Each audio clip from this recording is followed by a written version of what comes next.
Magandang araw sa inyong lahat, lalong-lalo na sa inyong mga taga-subaybay sa inyong YouTube channel.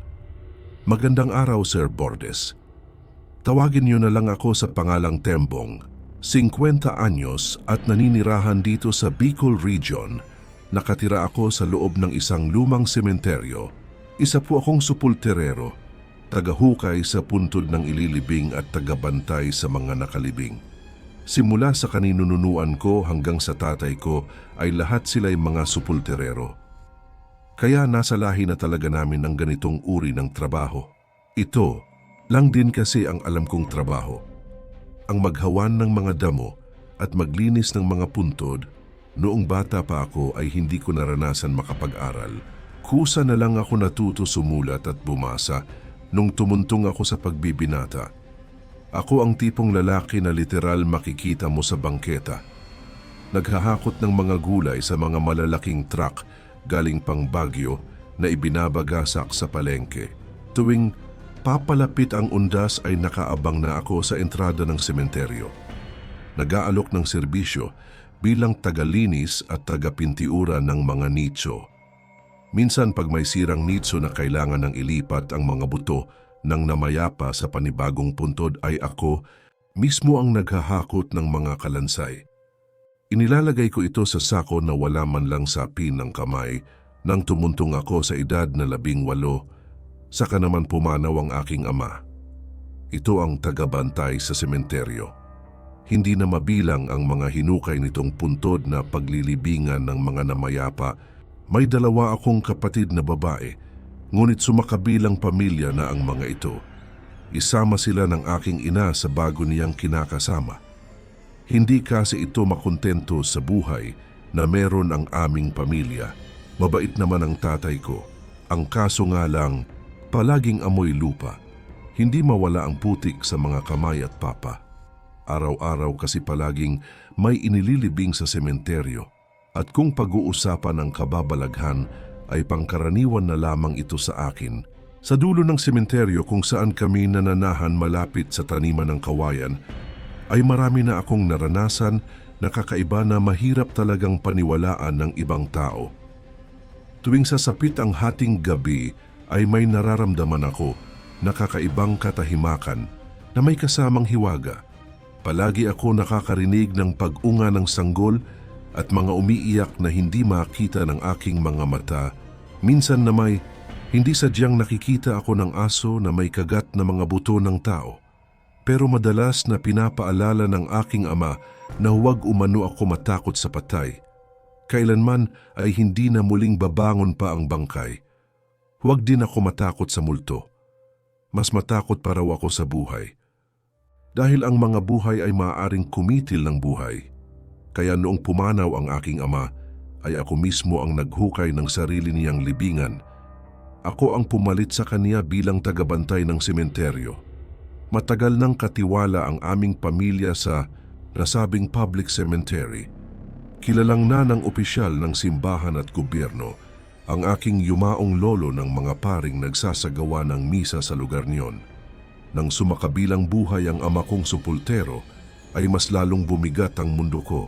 Napakalungkot dahil isa lang ako sa bahay. Walang kasama at walang makausap. May mga pagkakataon nga na kinakausap ko ang puntod ni na tatay at lolo. Umiinom ako ng alak at binibigyan ko rin ng tagay ang kanilang mga puntod. Sa katagalan ko bilang isang supulterero ay nasanay na rin ako. Tanging bote ng gin at isang kahang sigarilyo ang kasama ko sa araw-araw na pamumuhay. Kahit tagabantay lang ako sa mga himlayan ng namayapang tao, ay hindi naman ako nawawalan ng pera. Kumikita ako sa malinis na paraan. Wala akong binubuhay. Kaya solo ko ang aking kinikita. Libangan ko rin ang pakikinig ng radyo. Mapatanghali man o gabi, Sir Bordes, dahil ako lang ang naninirahan sa dulo ng sementeryo, ay madalas pupumunta ako sa kabilang dako kung saan may ilang kabahayan na halos tagpi-tagpi lang, mga pamilyang salat sa buhay. Naroon din ang mga kakilala ko na madalas nakakasama ko noon sa paglilinis ng mga nitso at pagbebenta ng mga kandila tuwing 1 at 2 sa buwan ng Nobyembre. Maraming nagaganap na katuwaan ron. May nagbibingo, may nagsusugal, may nakaka-cruise at palihim na bentahan ng marihuana. Hindi ko maitatanggi na gumagamit ako ng dahong ito. Tuwing nakakalanghap kasi ako ng usok ng marihuana ay palaging malakas ang kain ko. Mas mabuti na iyon kaysa gumamit ng droga. Sa mahigit 3 dekada ko bilang pagiging supultero, ay wala naman akong nakaengkwentrong mga nilalang tulad na lamang ng mga aswang. Hindi naman ako takot sa gabi. Sa katunayan nga gabi-gabi, ako nagroronda sa buong sulok ng sementeryo. Nauso kasi sa lugar namin ang nakawan ng mga mahahalagang bagay sa bangkay. Kinukuha ang kanilang mga baon sa hukay, gaya ng mga singsing, kuwintas at porselas na may mataas na kalidad na maaring ibenta sa merkado.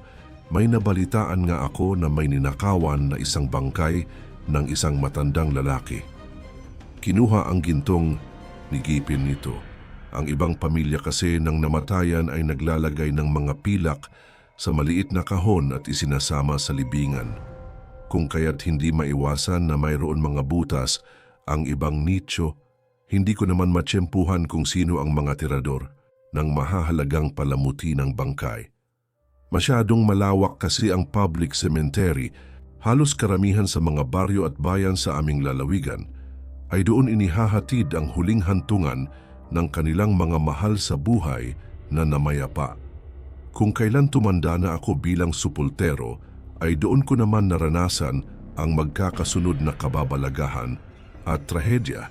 Nitong mga nakalipas lang na mga taon, ay magkakasunod ang naganap na krimen na nangyari sa loob lang ng sementeryo.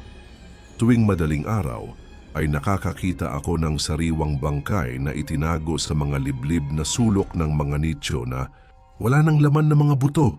Labi ng isang lalaki na walang anumang saplot sa katawan. Nakatali ang mga kamay at paa at tadtad ng bala ang katawan.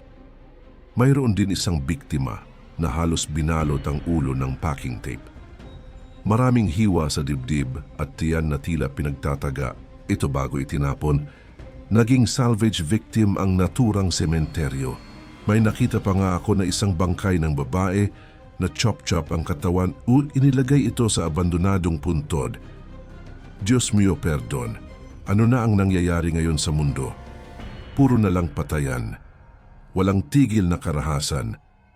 Iba na natalag ang panahon ngayon. Kung kailan ako tumanda saka naman nagsili pa na ang mga kriminal dito sa aming lugar. Ginawa niyo pang tapunan ng bangkay ang sementeryo. Saad ko sa aking sarili, habang nagkakape sa likod bahay. Nakatanaw ako sa malagong mga kawayan. Malamig kasi ang hangin na nilalabas nito. Kasi nagsawa na ako sa mabahong amoy ng bangkay na nakahimlay sa mga gumuguhong nicho na pinabayaan na ng mga pamilyang namatayan. Isang araw dumating sa bakuran ko ang binatang si Armando. Pinadala ito mula sa opisina ng local government units bilang bagong supulterero. Matanda na umano ako at kailangan ko ng makakasama. Tutulungan ko umano si Armando kung paano pamahalaan ng sementeryo. Ulila na itong binata, kaya ko wala rin itong pamilya. Pinatuloy ko ito sa aking tahanan na bukal sa puso. Masaya ako, Sir Bordes, sapagkat may makakasama na ako. Kahit malayo ang agwat ng aming edad, ay nagkasundo naman kami kaagad. Hindi lang basta katrabaho ang turing ko sa kanya. Itinuring ko si Armando bilang isang tunay na anak at bilang ama niya. Sa wakas natupad na ang pangarap ko magkaroon ng kasama sa buhay at makasalo sa hapagkainan. Nag-iinuman din kami paminsan-minsan na may kasamang kwentuhan. Tatay Tembong, sa tagal mo na po dito, wala ka bang naranasan na kakaiba? Wala bang nagpapakitang multo? Ito kasi ang unang beses ko na namasukan sa sementeryo. Dati po akong kargador sa palengke. Usisang tanong nito sa akin habang kumakain kami ng hapunan. Marami na akong naranasan na kababalaghan dito, Armando. Pero ang sinasabing multo ay hindi ko pa naranasan. Alam mo, Hijo, walang multo sa sementeryo. Alam mo kung saan ang maraming multo dun sa simbahan. Maraming ligaw na kaluluwa roon Saka huwag ka matakot sa patay. Mas matakot ka sa buhay. Armando, hiho, nakikita ko ang sarili ko sa'yo.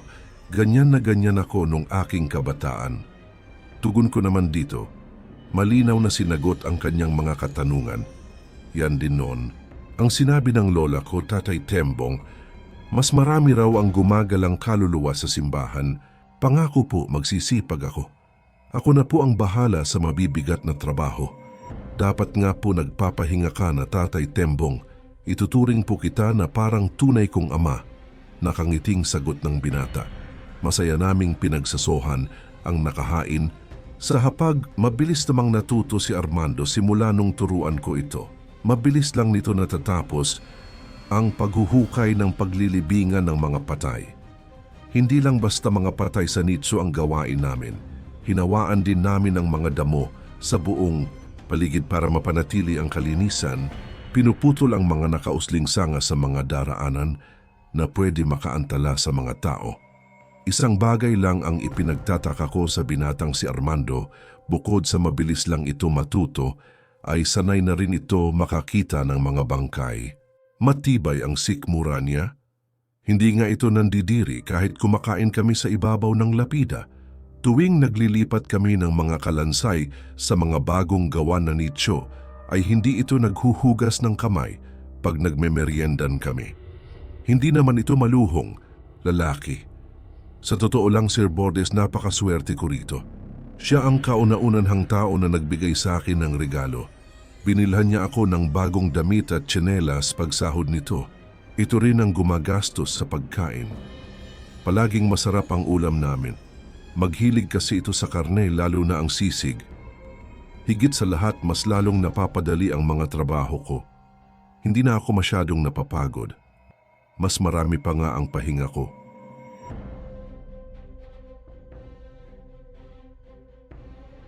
Ngunit makalipas ang ilang buwan, ay may napapansin akong kakaiba kay Armando.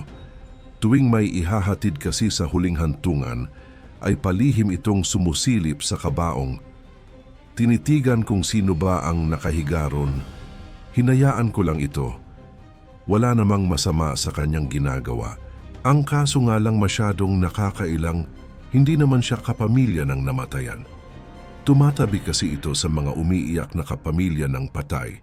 Sabado noon ng tanghaling tapat. Makulimlim ang kalangitan ay katatapos lang namin ni Armando hukayin ang paglilibingan ng paparating na labi mula sa kalapit barangay. Kunti lang ang mga taong nakipagdapit, halos mabibilang lang sa mga daliri. Maliit lang ang sukat ng hukay dahil dalagita ang namatay. Nalunod umano ito sa dagat ng maligo kasama ang mga kaibigan niya. Ayon na rin sa aming nalaman, Sir Bordes, sinipat ko ng tingin si Armando. Grabe ito makatitig sa salamin ng kabaong, halos ayaw nang kumurap ng mga mata. Walang emosyon. Ang mukha, akala mo may sariling mundo. Mahirap lang ang pamilyang namatayan. Nakakaranas sila ng matinding kahirapan sa buhay, kaya naging simple lang ang libing nito. Si Armando na rin ang naglagay ng harang na hollow blocks sa entrada ng nicho. Matapos malagyan ng harang ay mabilis pinalitadahan ng halong semento. Armando, halika na, umuwi na tayo. Alam kong pagod na pagod ka, kaya ipagluluto kita ng masarap na ulam. Saad ko dito. Marahan kong tinapik ang kaniyang balikat. Malapit lang din ang talilipapa sa sementeryo. Ang taniman ng kawayan, sa likod bahay ang mabilis na daan patungong pamilihan. Mauna na po kayo, Tatay Tembong. Tatambay lang po ako saglit dito. Maninigarilyo lang po. Uuwi naman ako kaagad. Sabay po tayong kakain. Sagot naman nito sa akin bago sinidihan ng hawak na sigarilyo. O sige, ikaw ang bahala. Bibili muna ako ng karne sa palengke. Bibilisan ko lang. Gusto mo ba isabay ko na sa pag-uwi ang tirang semento? Magagamit pa natin yan, Aniko. Marahang yumuko para kunin ang natirang semento na ginamit sa pagpapalitada.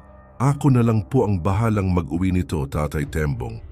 Huwag mo nang pag-urin pa ang sarili mo. Sige na po, umalis ka na para makapagluto na po kayo ng ating tanghalian. Medyo gutom na rin po ako. Magalang na tugon ni Armando. Napakabait. Talaga niyang bata. Wala na akong masabi. Palaging hayahay ang buhay ko simula nung dumating siya. Iniwan ko ito nakaupo sa maliit na bangkulito. Nakatapat sa bagong palitada na nitso ng dalagita. Paliyad-liyad pa ako habang naglalakad. Inuunat ang mga braso dahil medyo nagangalay ito. Dumiritso na rin ako sa palengke. Bumili ng kalahating kilong karne ng baboy, yung purong taba.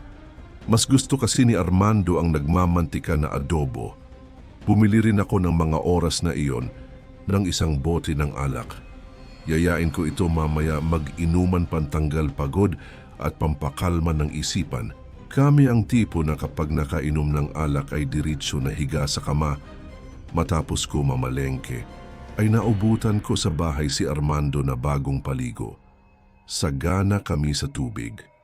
May balon kasi akong ginawa sa likod bahay. Pero hindi ko sinasabing sobrang linis nito. Sinipat ko ang ibabaw ng mababang lamesa. Halos ilang upos na ng sigarilyo ang naubos nito na tila may malalim na iniisip.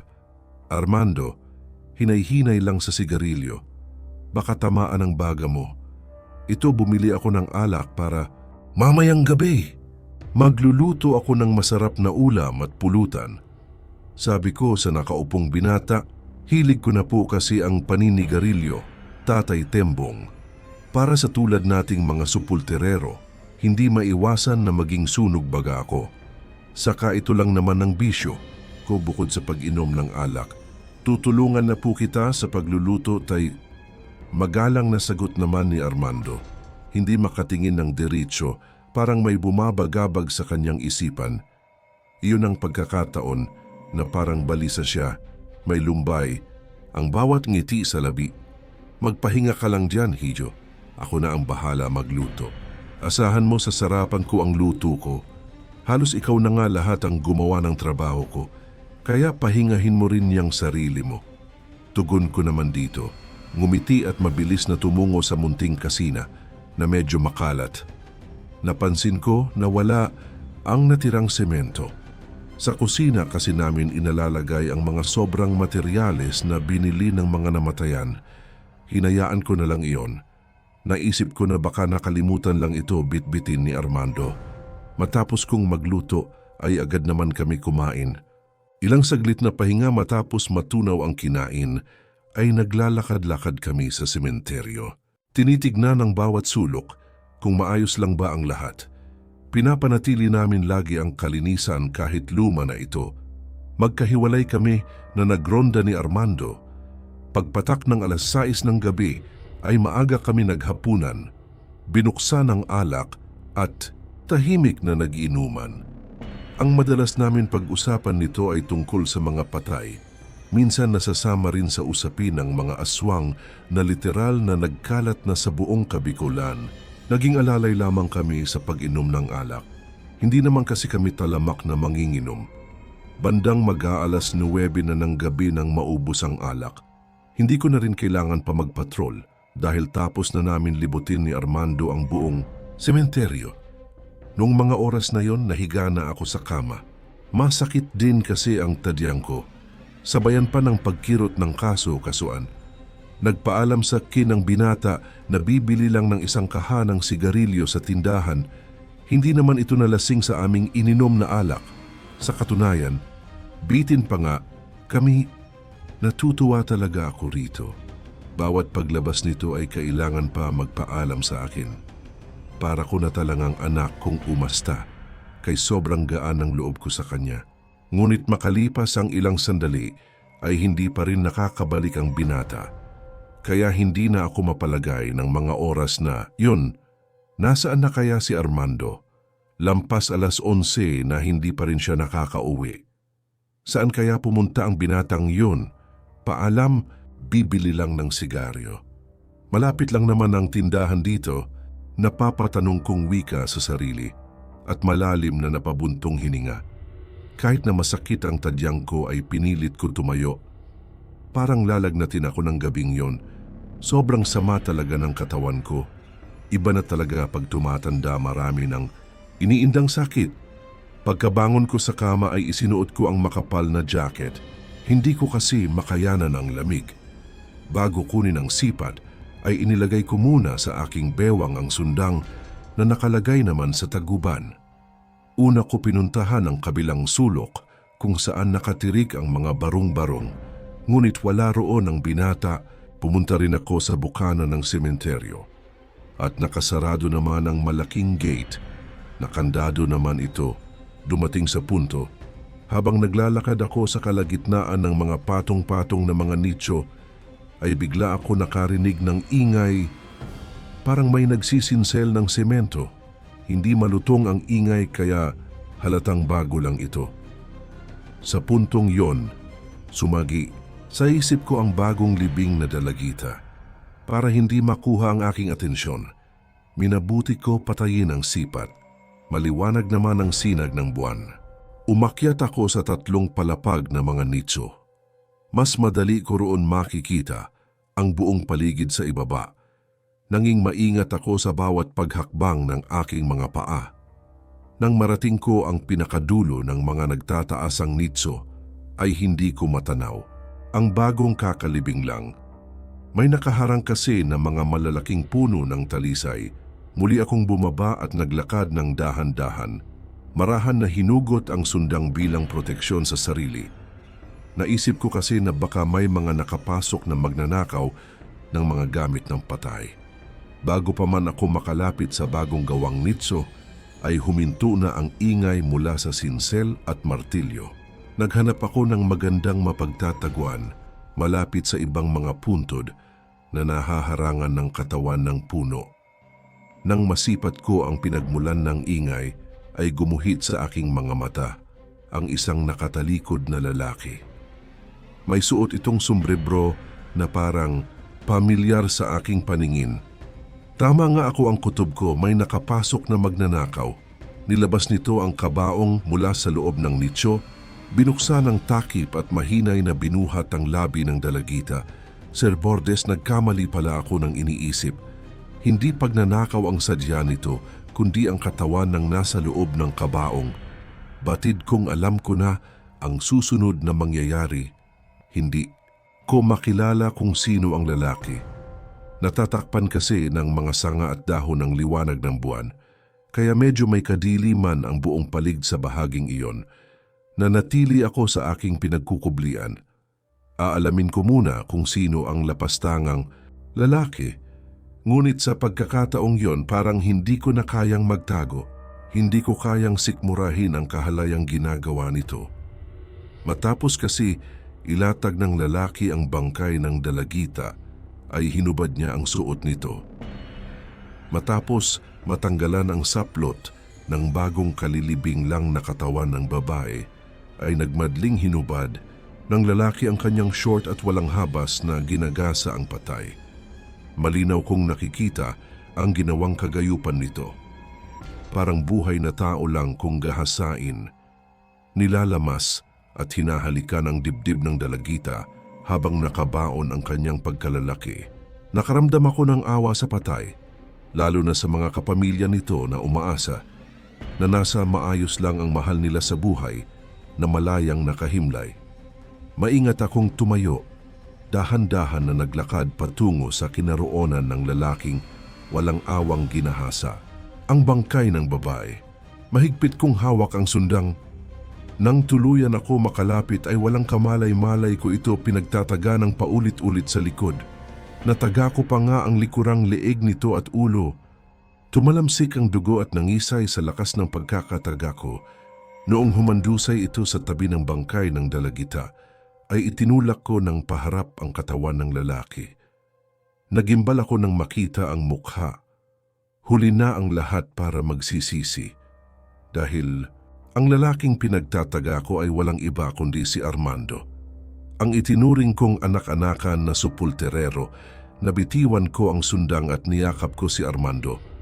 Humingi ako ng tawad dahil hindi ko naman alam na siya pala ito.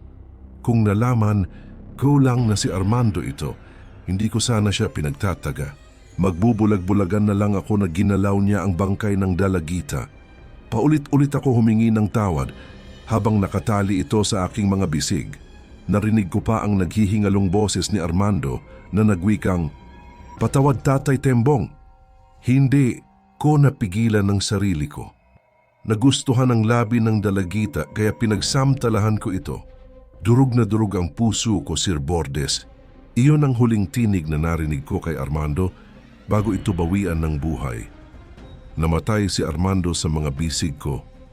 Ako ang pumatay sa kanya upang makabawi ako sa binata at maitago ang krimen na may kabuluhan ay nagmadali ako umuwi ng bahay. Kumuha ako ng kumot at hinakot ko ang mga damit nito bago bumalik sa pinangyarihan. Binihisan ko ulit ng damit ang hubad na katawan ng dalagita bago inihiga sa kabaong at patulak na ibinalik sa loob ng nitso. Inayos ko ang pagkakalagay dahil isasama ko rito ang katawan ni Armando. Binalot ko ng kumot ang katawan ng binata bago isiniksik sa loob ng nitso. Inisiksik ko rin ang mga damit nito bago nilagyang ng mga nabasag na hollow blocks. Mahinay, akong naghalo ng semento ng gabing iyon at mabilis na pinalitadahan ng harang. Sinigurado ko na pulido ang pagkakagawa. Nilinis ko ang kalat na maaring maging ebidensya. Nilimpyohan ko ang mga patak ng dugo bago nilsan ang lugar na yon. Sir Bordes, ang krimen na ginawa ko ay natataling lihim. Walang sino man ang nakakalaab. Masakit man isipin na sa sarili kong mga kamay namatay si Armando. Hindi ko talaga sinasadya ang bagay na yon. Marahil mabuti na rin yon para hindi na makapangbiktima pa ang binata sa mga babaeng ihahatid sa huling hantungan. Gayunman, labis pa rin ako nagsisisi sa aking ginawa. Dahil wala naman pamilya si Armando, ay wala namang naghanap dito. Wala na rin siyang natitirang gamit sa bahay. Ngayong kasalukuyan, ay supulterero pa rin ako kahit na sobrang matanda na. May bago akong kasama na 2 lalaki na may sarili ng mga pamilya na naninirahan lang din mismo sa loob ng sementeryo. Naitago ko ang krimen sa mahabang panahon. Kaya nga hindi ko binanggit ang eksaktong lugar dahil masyadong masilan at sensitibo ang ibinahagi kong kwento at ayaw kong maapektuhan ang nasabing lugar. Sa pagsulat kong ito, kahit paano nabawasan ang bigat sa dibdib ko. Hanggang dito na lamang po ang aking kwento, Sir Bordes. Marahil sa kwento kong ito na hango sa totoong buhay, ay maraming magagalit sa akin. Wala akong pakialam kung husgahan niyo man ang pagkatao ko. Basta ang alam ko, nagsisisi na ako sa Diyos sa nagawa kong kasalanan. Matanda na rin ako at malapit na rin ako maglaho sa mundo ibabaw. Lubos na gumagalang at nagpapasalamat, Tembong ng Bicol Region. Kung nagustuhan nyo ang ating kwento, maaari sana mag-subscribe, like and share na din. Maraming salamat po.